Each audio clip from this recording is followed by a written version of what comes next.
Música, dança, teatro, artes plásticas e gastronomia. É o Almanac Cultural que está entrando no ar e vai trazer hoje para você. Acho que o balé é importantíssimo para a vida, embora assim as pessoas tenham medo, às vezes, o balé, ou então dizem, o balé é muito lento, não tem nada disso. Olá pessoal, meu nome é Alisson Brilhante, eu vou estar com vocês aqui no Almanac Cultural fazendo uma receita de beiju de tapioca. É muito difícil se viver de teatro no Ceará, no Brasil, principalmente no Ceará. É muito difícil. São muitas batalhas que a gente tem que enfrentar no dia a dia. E eu acho que pode-se dizer que é um sonho continuar fazendo isso e vivendo disso.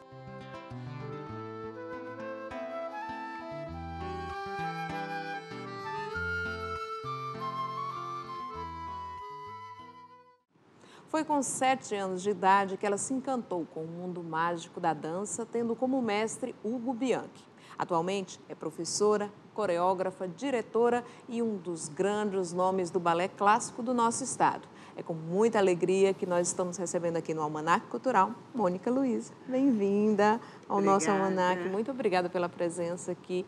Mônica, como é começar com 7 anos de idade, logo com um dos nossos maiores mestres também, que é Hugo Bianchi? Olha, eu tenho só que agradecer muito aos meus pais, porque foram eles que me levaram até a dança, até o balé. Logo quando o Hugo chegou de uma turnê que ele fez com Circo Tiani, com Eros Volúzia, com quem ele aprendeu no Rio de Janeiro, foi aluno, que montou a sua própria escola no Teatro Zé de Alencar, no foyer do Teatro Zé de Alencar. Então, minha mãe, que era muito artista e pai, e a toda a família, então me levaram até o Hugo e assim eu iniciei meus estudos no balé clássico. E nunca desistiu, sempre quis ser bailarina, você estudou durante um certo tempo, daqui a pouco, não, vou ser normalista, que naquela época, né, ou era professora, ou era bailarina, ou então casava e virava dona de casa, né? Não. Eu fui sempre bailarina. Eu tinha muito apoio dos meus pais. Então, com 16 anos, eu pedi para ir morar no Rio de Janeiro. Com 16 anos? Com 16 anos. Nossa. Era a única oportunidade que eu teria de ser uma bailarina profissional, era indo para o sudeste do país. Então, meus pais me deram um apoio muito grande, embora o meu pai, Valdir Xavier, que era um advogado, queria muito que eu fosse diplomata e tinha todos aqueles sonhos, mas ele respeitou muito a minha vontade, o meu desejo de ser bailarina. Então, eles me deram apoio de todas as formas, financeiro e apoio mesmo moral e tudo mais. Então, ele me proporcionou essa ida para o Rio de Janeiro. E você não conhecia ninguém no Rio de Janeiro? Não, nós tínhamos família no Rio. Eu fui morar com uma tia do meu pai e terminei meus estudos no Rio, né?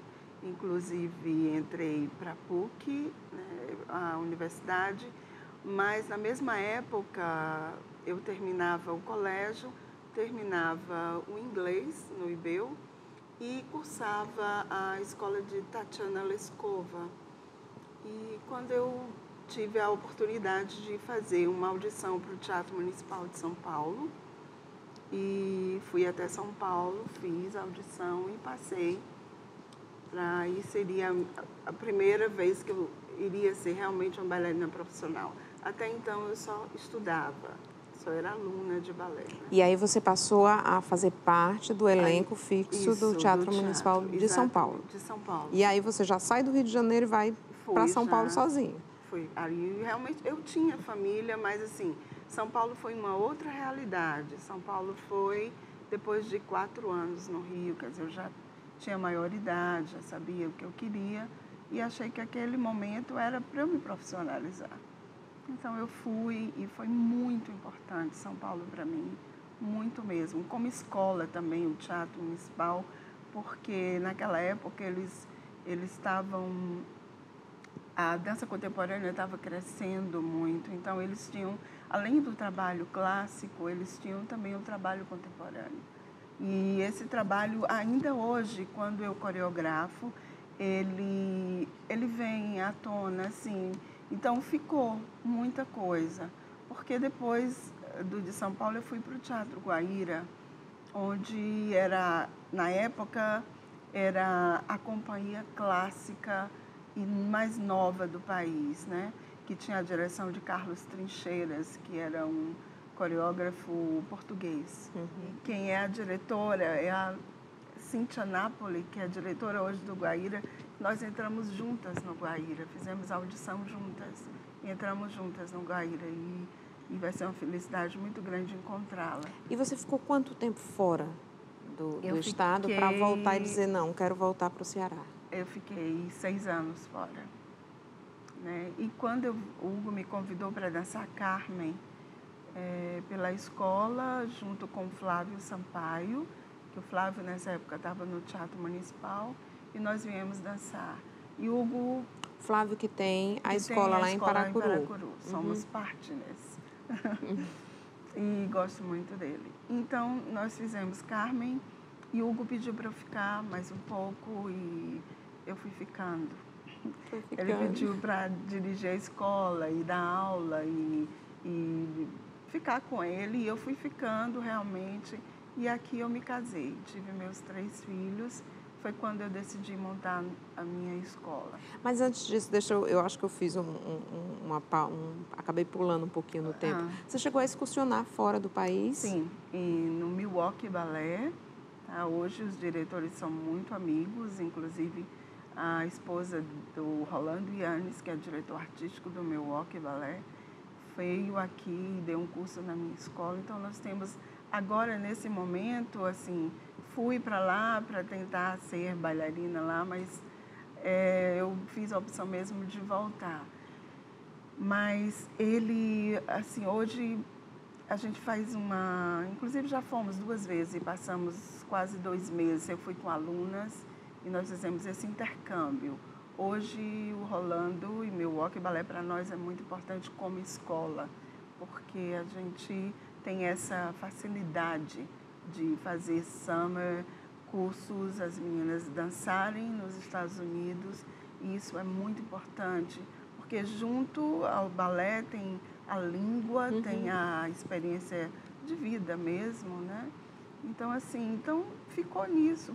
Tive meus 3 filhos e hoje eu me realizo São 3 meninos, meninas? Não, são 2 homens que não tem nada a ver com balé. Não. Não, mas a menina é minha sócia e é uma bailarina, Gisele, e ela é maravilhosa e meu braço direito. Tinha que ter nome de balé, Gisele. Claro, tinha que ter nome de balé. E aí você decidiu abrir a sua própria companhia. Isso. Qual foi o maior desafio, né, quando você decidiu abrir a companhia?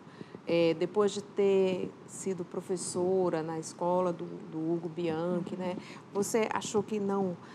Será que está na hora de eu realmente abrir? Eu devo esperar mais um pouco? Eu devo pegar um pouco mais de experiência? Qual foi o desafio? Olha, eu tenho que lhe dizer que foi quase uma decisão, assim, eu não tinha muita opção, porque nós tentamos montar um corpo de baile por várias vezes aqui em Fortaleza, com Flávio Sampaio, com Hugo, com outros bailarinos, mas a gente nunca conseguiu.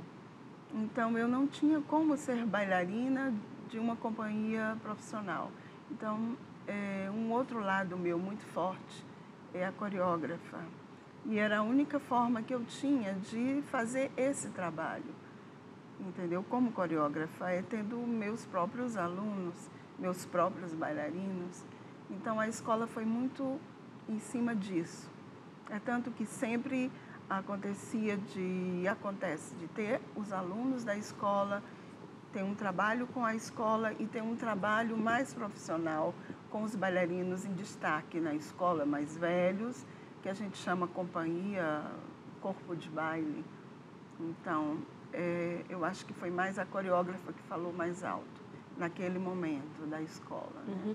Mônica, agora vamos fazer uma pausa aqui, vamos falar um pouquinho do balé em si? Porque toda vida que se diz, que se fala balé, você diz, a criança tem que começar no baby class, né? Tem que ser de pequenininha, mas uma garota, por exemplo, de 10, 12, de 15 anos, ela já pode perder as esperanças de se tornar uma bailarina? Não, eu acho que não pode perder esperança nunca. Eu acho que é diferença de pessoas para pessoas. Deixa eu ir do começo. É importante que você comece cedo, para que você possa trabalhar todas as etapas do balé e ver dentro dos anos corretos, ver o programa do balé. Mas quem faz a opção mais tarde, eu acho que existe aquela força de vontade que é importantíssima, às vezes muito mais do que o talento, porque o talento é importante, mas a força de vontade, ela complementa o talento, ou ela é mais forte do que o talento. Mas dá para compensar, digamos, a elasticidade que uma bailarina que começou cedo teria? Não, ela não vai ter logo, ela vai ter com muito trabalho. Ela vai ter que trabalhar dobrado, praticamente. Aí é que está a persistência, né? Aí que está a persistência. Mas eu acho que quando a mãe, né, com a criança com 12, 13 anos, a adolescente, chega na escola pedindo para começar o balé, ela tem esperança de alguma coisa, né? Então, assim, a gente introduz o balé e fala para ela, olha, você vai ter que correr atrás de tudo, do tempo, principalmente. E fisicamente você tem que trabalhar muito. Então, essa criança, essa adolescente, quando procura nessa idade, é porque ela quer realmente. Eu acho que não é só para brincar ou para fazer o balé, para uma correção. Mas não seria mais indicado um outro tipo de dança, como o jazz, como sapateado, alguma coisa nesse sentido? Não, eu não acho. Eu acho que o balé é completo. Porque o balé você vê a bailarininha de pequenininha, ela já está ali naquela postura. Então, mas consegue, nessa idade, com trabalho, consegue tudo isso. Consegue elasticidade, consegue a postura correta, consegue até, sei lá, até se realizar, entende? Acho que o balé é importantíssimo para a vida. Embora, assim, as pessoas tenham medo, às vezes, o balé, ou então dizem, o balé é muito lento. Não tem nada disso, sabe? O balé, ele evoluiu muito. Você vendo um filme de Margot Fonteyn-Nureyev e vendo um Vassiliev hoje com uma Natália, sabe? A diferença é absurda. Os tempos são outros, Os tempos são outros, a técnica é outra. O balé evoluiu demais em posições, em sapatilhas de ponta, em como fazer aquele passo. Nossa, é muito diferente. Então, assim, é preciso que, é como eu digo na minha escola sempre, chega na minha escola para fazer uma matrícula e eu faço questão de conversar com a mãe, explicar para a mãe e para a aluna o que é o balé, o que vai ser daqui para frente, essa arte que ela vai optar e que ela precisa ter perseverança, que precisa ter assiduidade, disciplina, porque isso tudo é puxado dela imediatamente, né? O balé exige isso, né? Porque a gente trabalha com o físico e a mente juntos, né? E, assim, eu acho que se você fizer realmente o balé para ser feliz, você é feliz mesmo. São 34 anos de escola. Quais foram os maiores espetáculos que você já montou? Ixi, muita coisa.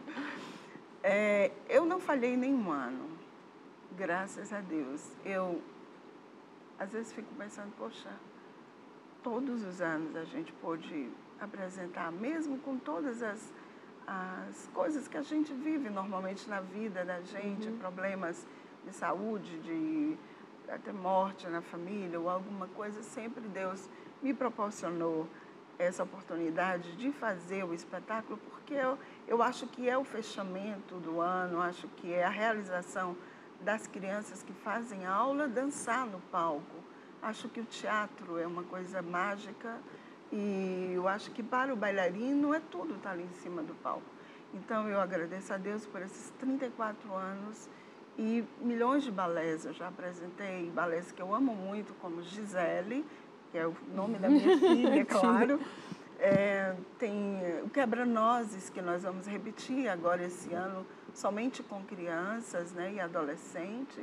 É um balé lindo, um balé de Natal, é muito gostoso. Teve Romeu e Julieta, que é um balé forte, bonito, que a gente sempre trouxe bailarinos de fora para dançar, porque eu acho que esse intercâmbio de profissionais com a escola é importantíssimo, porque os meus alunos veem a outra possibilidade de ganhar a vida, né? Também, eu tenho possibilidades de ser um profissional e viver disso, né? Porque aqui a gente não tem muito esse parâmetro. Então, eu faço questão que a gente tenha essa oportunidade. E, assim, os locais onde você costuma apresentar tem que ser locais muito grandes, porque as famílias vão inteiras, Sim, né? claro. E é aquela disputa por convite, né? A avó, a tia, a prima, sim. a madrinha, todo mundo quer ir. Então, se torna uma grande responsabilidade também, né? Claro. Eu amo muito o Teatro Zé de Alencar. Eu digo sempre para os meus alunos que a gente sempre tem que dançar no Teatro de Alencar, mesmo a gente fazendo opções pela Aldeota ou pelo Via Sul, ou agora esse ano Rio Mar, que é um teatro novo, que uma plateia muito boa e moderno, mas o Teatro Zé de Alencar é uma coisa muito de coração. Eu vivi lá, comecei lá, e o teatro parece uma coisa que tem que fazer parte da vida da gente.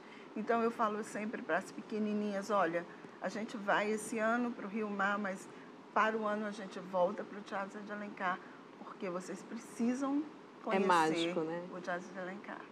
Para elas tem uma magia também, né? Até pela imponência do local, né? A história. Né? E eu quero saber sobre as Julietas, que é um espetáculo que você vai estrear esse ano, né? Primeira vez. Julietas é um balé que ele nem estava programado, realmente. Nós íamos apresentar com o Corpo de Baile outro balé totalmente diferente, com um coreógrafo maravilhoso, balé de Balanchine, um neoclássico.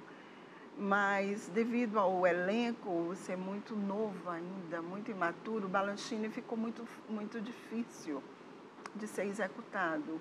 E eu tenho muita responsabilidade com isso. E aí, quando eu vi que não iria dar, eu disse, não, vamos montar um balé diferente.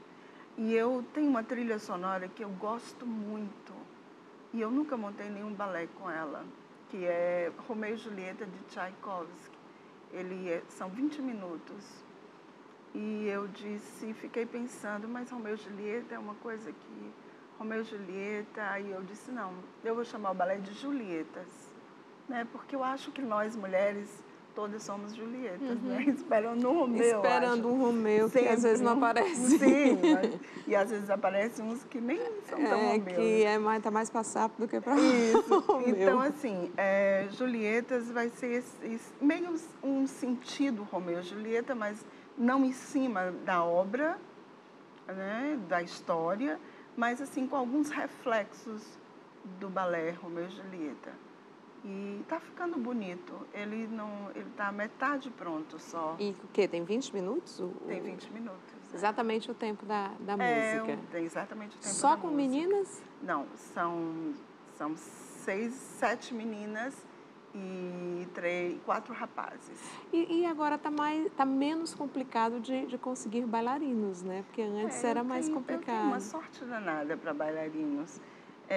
Tem um bailarino muito querido, que é o Henrique, que tirou o 2º lugar em Joinville, agora em julho. E em abril ele ganhou 3 bolsas de estudos para a Alemanha, Inglaterra e Rússia. Uau!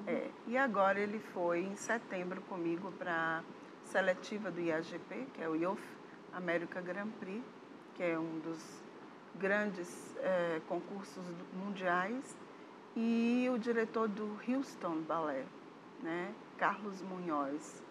e ele ficou apaixonado por ele e quer levá-lo para lá, para Houston. Ele ainda não decidiu se ele vai Não, para o ele agora Bolshoi, ele decidiu. agora vai para Houston. Agora ele vai para Houston, porque ele não queria ir para a Europa.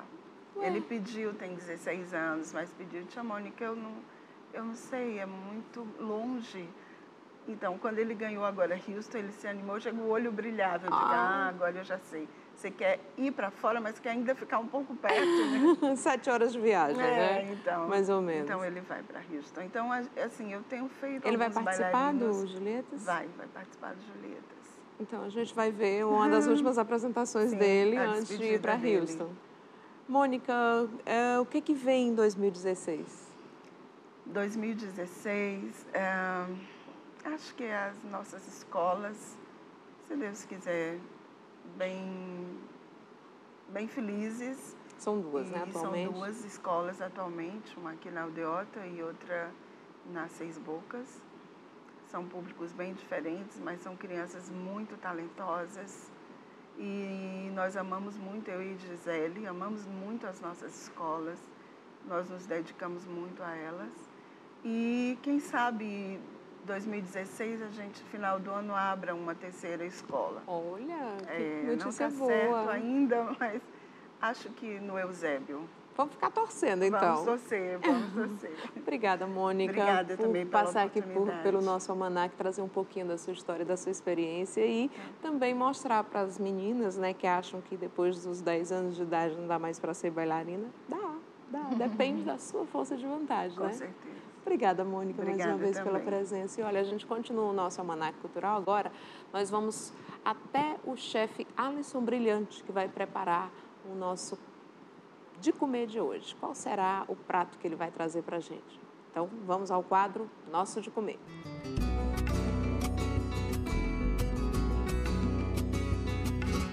Olá pessoal, meu nome é Alisson Brilhante. Eu vou estar com vocês aqui no Almanac Cultural fazendo uma receita de beiju de tapioca. O beiju em si, ele é a tapioca, todo tipo de tapioca. Então existem vários tipos de beiju. Esse beiju que a gente vai fazer é o beijoaço, ou seja, é um beiju seco, só que a gente vai pegar um pouco da referência da Itália para poder recheá-lo e fazer um aperitivo bem interessante para a gente. Então vamos lá. Eu vou apresentar para vocês agora os ingredientes. É o ingrediente de uma tapioca convencional, é a goma fresca e o sal. Eu vou utilizar o tomate, o manjericão, o orégano, a cebola roxa. Eu vou usar o azeite e vou usar um queijo que pode ser da tua escolha. Então vamos lá. Primeiro eu vou fazer a massa, que é uma coisa simples. Eu vou juntar um pouco de goma de tapioca fresca, certo? Depois eu vou dar uma temperada com sal, não precisa ser um absurdo de sal. Gente, eu gosto de trabalhar com as mãos. Tem gente que prefere trabalhar com colher, eu prefiro trabalhar com a mão, que você consegue sentir o que você está fazendo. Então eu vou pegar essa massa aqui e vou trazer para cá e vou peneirar essa massa para que ela fique bem fininha. Então aqui a gente vai esperar que chegue no ponto. Então essa é a parte mais complicada, que é onde a pessoa tem que ter um pouco de habilidade. Pode ser que isso não saia direito, a gente vai testar agora. Então aqui a gente vira a tapioca e a gente vai fazer dos dois lados, para poder ela secar o máximo possível a goma aqui na frigideira. Então vamos lá, que já está bacana. Eu vou trazer para cá, ok? Eu vou cortar essa massa aqui que a gente fez em quadrados. Eu estou usando um cortador de pizza convencional, que é fácil de ter em casa. E eu vou fazer ele nesse formato. Formato mais quadradinho. Eu vou fazer quadradinhos menores, ok? E ele vai ficar mais ou menos assim. Agora a gente vai misturar os ingredientes que vão ficar por cima do beiju no nosso aperitivo, certo? Eu vou jogar aqui o tomate, vou jogar a cebola, que também já está picadinha aqui. Depois eu vou colocar umas 2 colheres de azeite, para poder temperar isso aqui, certo? Depois um pouco do orégano, que é bacana. Não precisa ser muito, o importante é que o manjericão tome o gosto da receita. O orégano é só para abrir mais o sabor. E aí a gente usa o manjericão fresco, certo? A folhinha do manjericão a gente coloca aqui. Vou colocar uma pitada de sal. E aí a gente vai mexer isso daqui, certo? Aqui a gente levou ele ao forno, com um pouco de manteiga, você vê, para dar mais um sabor a massa do beiju. Ele está crocante, depois a gente vai ver como vai ficar. E aqui o que eu vou fazer? Essa mistura que eu tinha feito aqui, vou jogar em cima, certo? É o detalhe, vocês podem perceber que eu tinha falado do corte. Então o que é que tem um corte? O corte da cebola está de uma maneira e o tomate está de outra. Então dá uma estética bacana para o teu resultado do teu aperitivo. Então daqui a gente coloca só um pouco de queijo por cima, certo? E a gente vai levar isso ao forno para o queijo dar uma derretida, dar uma crocância maior na nossa massa do beiju e finalizar o nosso aperitivo de hoje. Então eu já tirei o aperitivo aqui do forno, como vocês podem ver, e a gente vai para a parte da apresentação. Eu vou dispor os meus aperitivos aqui, certo? Então a gente dá uma ajeitadinha aqui e eu vou pegar essas florezinhas que eu tenho para fazer como se fosse um arranjozinho aqui. E aqui eu vou usar, são as pontas do nosso manjericão. Eu jogo ela aqui no meio e aí a gente tem o nosso aperitivo.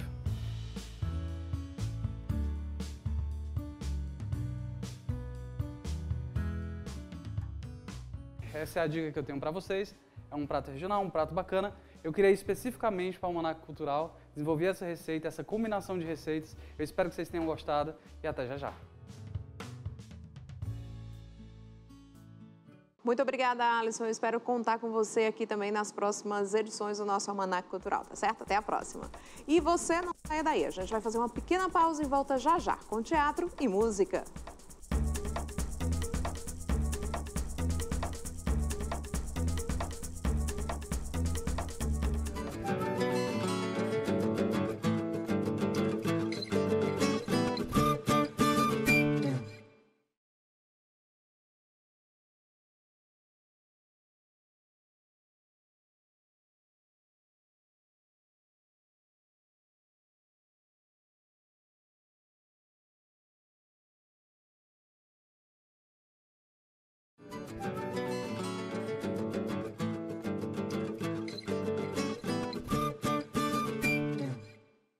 De volta com o nosso Almanaque Cultural e vamos conhecer agora um pouco da trajetória de um grupo teatral que há 10 anos atua na cena cearense, o Teatro Máquina.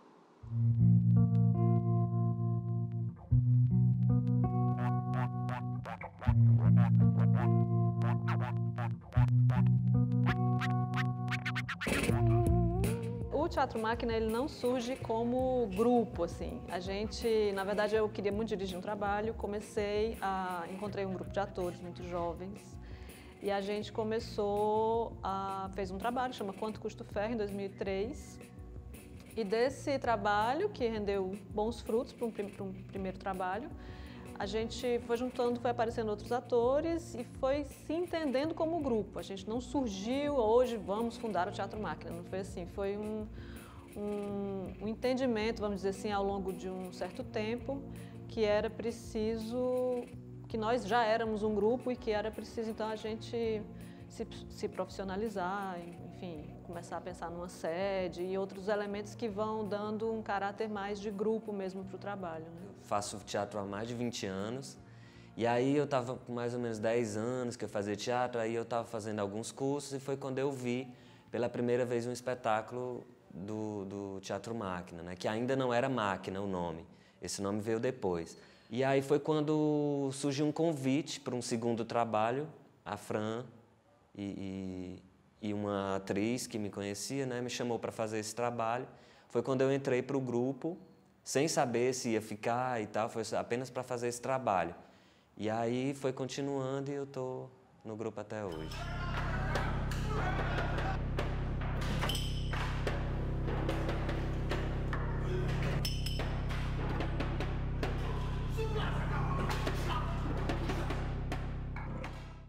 A gente tem um autor que serviu como referência desde a origem do grupo, que é o Brecht, né? É um autor alemão, ele é muito político, é conhecido por isso, assim.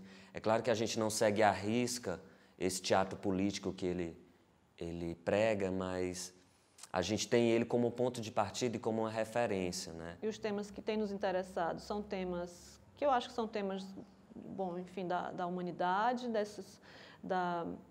que falam da violência, que falam do encontro do homem com ele mesmo, que falam da guerra, das situações mais extremas. Que é um teatro mais questionador, que é um teatro que faz com que o público,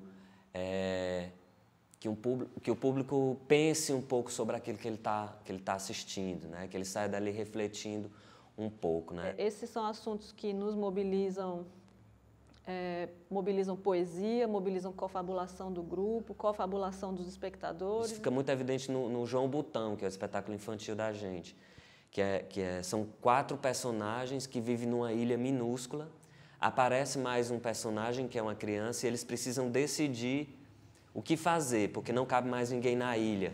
Então, o que fazer? Vai ter que sair alguém, vai ter que readaptar a ilha. Então, a gente joga isso para as crianças. Então, as crianças vão decidir, vão pensar, vão ajudar a gente a como solucionar aquele problema que está ali.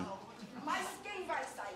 Alguém precisa sair. Quem vai sair? Quem vai sair da ilha? Quem vai sair?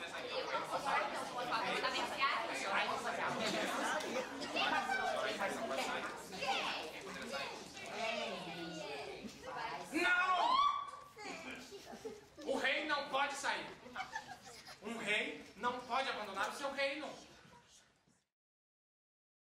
Teatro breve é uma palavra bem interessante, assim, a gente gosta muito de usar, mas breve somente na duração dele da cena, né? Porque eu acho que a reverberação dos espetáculos, elas duram infinitamente, né? Então, breve porque são curtos, né? O nome do evento são pequenos trabalhos, e aí em seguida vem não são trabalhos pequenos, porque eu acho que o desdobramento disso vai gerar vários outros questionamentos que não ficam só aqui na sala preta, né? A gente reúne aqui na casa artistas que estão, a gente também, às vezes, artistas que estão com trabalhos em processo, pequenos, breves, curtos, né? Que duram 5, 10 minutos. Então, eles apresentam isso, às vezes a obra tem 10 minutos. E aí tem tudo, tem fotografia, dança, música, literatura, teatro, performance, cinema. Todas as linguagens estão presentes. E aí a gente ocupa a casa com esses artistas, abre o espaço para eles apresentarem seus trabalhos. A gente tem uma prova de público, porque a gente tem um bom público que tem vindo, frequentado, e faz disso uma festa, um encontro. Que no Ceará não tem primavera, amor, imagina,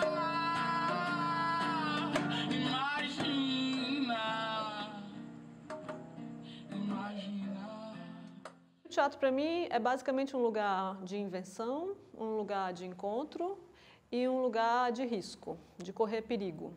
E eu acho que é por isso que é muito atraente, interessante e magnético, é por isso que a gente não consegue deixar de fazer. E eu acho que a gente tem uma função, assim, vamos dizer assim, um papel importante na cidade, que é continuar fazendo teatro aqui, apesar de todas as adversidades, assim, todas as dificuldades. É muito difícil se viver de teatro no Ceará, no Brasil, principalmente no Ceará. É muito difícil. São muitas batalhas que a gente tem que enfrentar no dia a dia. E eu acho que pode-se dizer que é um sonho continuar fazendo isso e vivendo disso. Hoje, atualmente, todo mundo no grupo vive somente de teatro. Então, acho muito importante fazer teatro em Fortaleza, especialmente, com o meu grupo, e a gente conseguir ficar junto, assim, resistir e ficar junto. Viver fazendo as coisas que a gente gosta. E a partir do nosso trabalho, que é o teatro, eu acho que é a realização de um sonho que a gente vem construindo todo dia.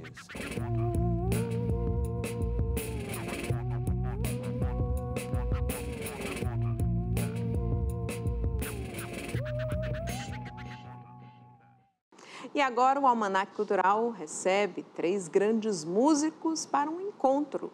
Marcelo Leite, Carlinhos Crisóstomo e Nonato Cordeiro. É o trio Docentes.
Nonato, Marcelo, Carlinhos, bem-vindos ao nosso Almanac Cultural. E que coisa boa ter docentes aqui do IFCE.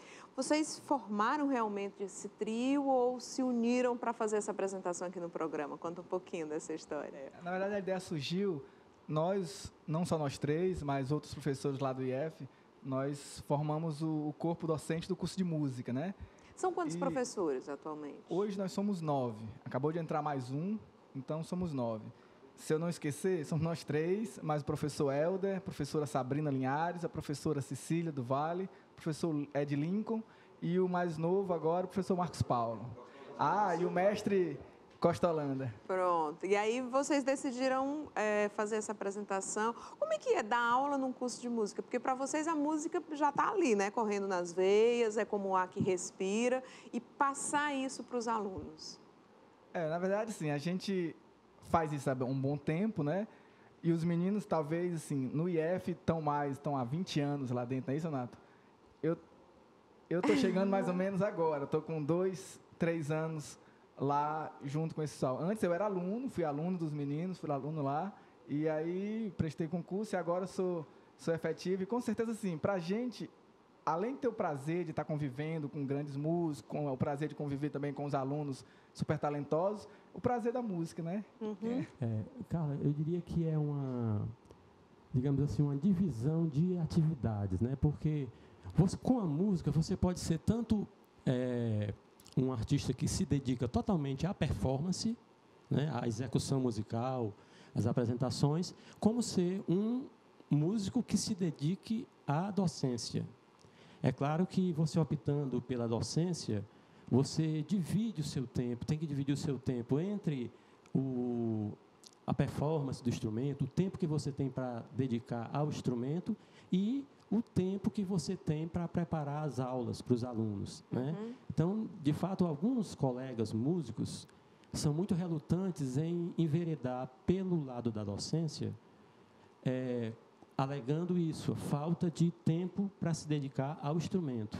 E, de fato... Porque tem os shows também, né? Pronto. E, de fato, é uma crítica, é uma visão procedente. Só que a gente tem um prazer enorme em ver os alunos aprenderem, começarem do estágio inicial e avançarem, né? Então, isso é um lado bom da docência. Mas tem gente, Carlinhos, por exemplo, que chega do zero lá sem saber dó, ré, mi, fá, sol, lá, si?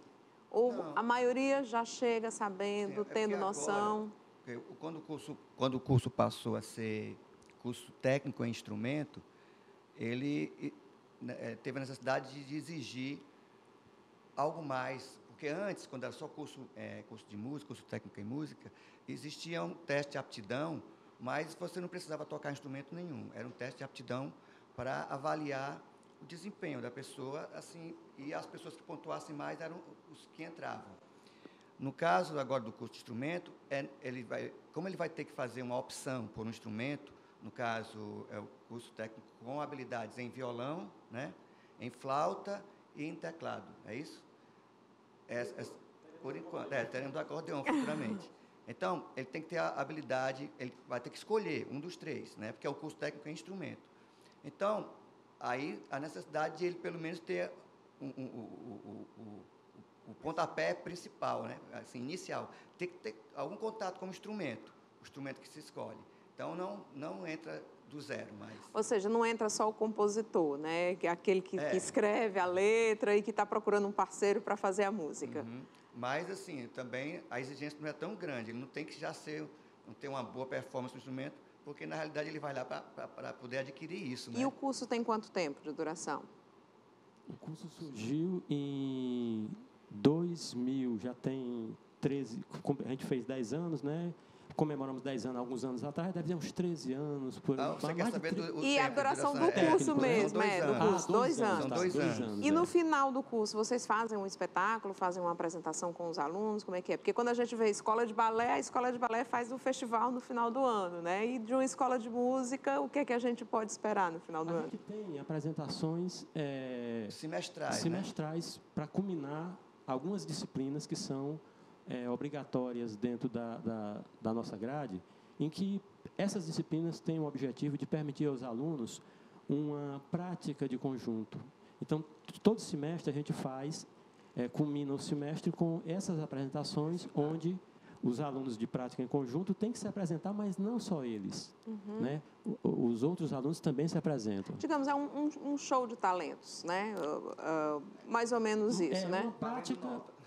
valendo nota para a prova, né? É porque essa disciplina de música em conjunto tem exatamente esse objetivo, né? Esse objetivo de proporcionar aos estudantes uma experiência de música com outros colegas, que a gente pensa que, não, mas isso é muito comum, mas tem aluno que não tem, né? Não tem essa experiência. E você tem que interagir, principalmente se você vai tocar com outras pessoas, não vai fazer um show solo, né? E os professores também se apresentam no final? Eu quero saber. Às vezes também os próprios alunos de outra disciplina que organizam esse evento, né? Porque nós temos lá uma cadeira de eventos, né? Uma das cadeiras do curso, além da aula de violão, da aula de teclado, de harmonia, de teoria, a gente tem uma cadeira que é de eventos, né? E aí eles produzem os recitais dos finais de semestre. Dos próprios colegas, né? Eles organizam o roteiro, tudo, né? Preparam a festa toda. E os professores entram nessa história como? Só dando a pronto, nota? Respondendo a sua pergunta. Teve um determinado semestre que o projeto dessa disciplina de eventos foi mestres tocam. Aí eles nos pegaram e cada professor teve que tocar, eles colocaram a gente para trabalhar, entendeu? Tá certo. Essa turma ganhou nota boa. Trabalhar mais, né? Agora, esses professores ganharam nota de quem? Talvez deles, né? Deles, né? Não foi pro boletim, mas... Mas foi uma boa tentativa, né? De mostrar para a turma que dava para colocar os professores também em xeque. Em xeque. Normalmente a gente já toca com eles, mas de forma mais pontual. O Carlinhos toca com os alunos dele, Marcelo toca com os dele, mas é pontual, né? Assim, por exemplo, eu com os meus, dificilmente eu toco com eles, né? Eles tocam, eu preparo e eles tocam. Eu vou fazer duas perguntas para vocês. Uma tem a ver com o nosso quadro, o que é isso? E a outra é para vocês me responderem quando a gente voltar do quadro, tá certo? O nosso quadro, o que é isso? Ele quer saber o que é nó nas costas. O que é uma pessoa nó nas costas? Você sabe o que é? Um dos três sabe o que é nó nas costas? Nó nas costas. Deve ser uma coisa ruim, né? Nó nas costas. Fulano é um nó nas costas. É um empecilho, talvez, pelo sentido do termo, deve ser um empecilho na vida de alguém. É um empecilho, é? Não sei. Bom, a gente vai saber. E a pergunta que eu vou deixar para vocês ficarem pensando enquanto o nosso quadro vai passar é: será que sai um CD, um DVD dessa turma do IFCE? Vocês vão me responder já já, enquanto a gente descobre o que é nó nas costas.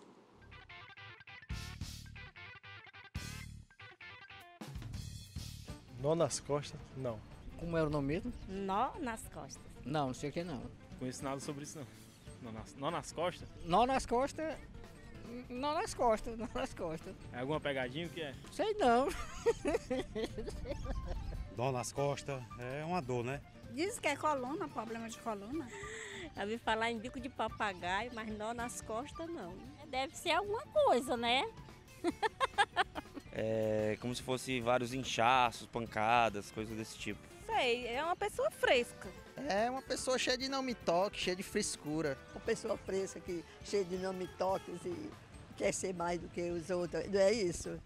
A expressão é nó nas costas. Uma pessoa que sofre de nós nas costas, ela fica com os movimentos tolhidos, com dificuldade de gesticular, uma dor que sente no corpo.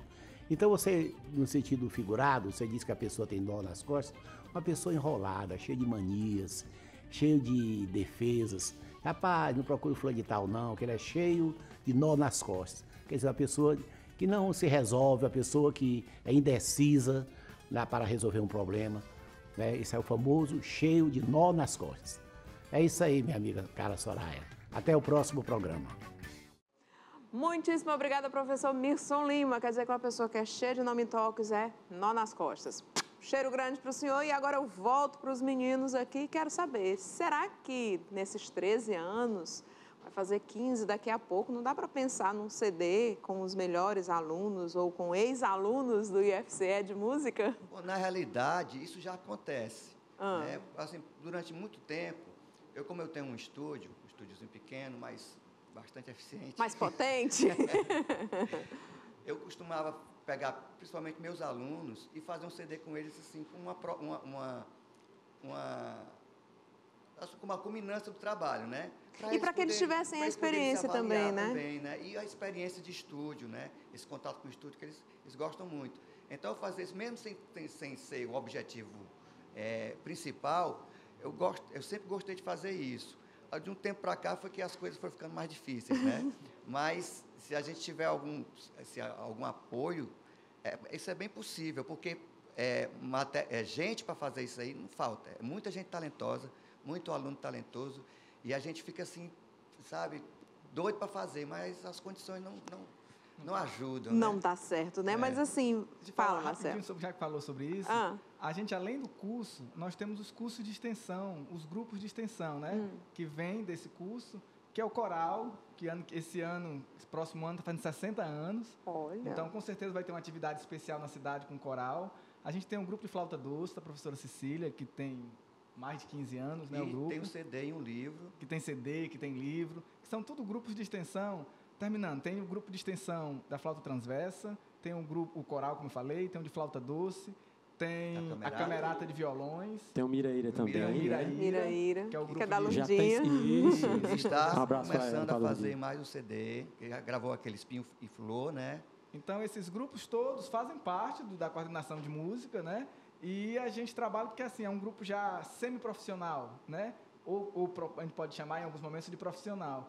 E aí esses grupos fazem parte do departamento e esse ano que vem a gente vai estar trabalhando muito em cima desses grupos para estar divulgando. Então é muita comemoração ano que vem, né? Então coisa boa para comemorar. Eu agradeço a presença de vocês e a gente vai ficando por aqui, encerrando o programa com o Trio Docentes. Um grande beijo de Ceará, um beijo Maior Brasil, um cheiro bem grande para todo mundo e até a próxima edição do nosso Almanaque Cultural.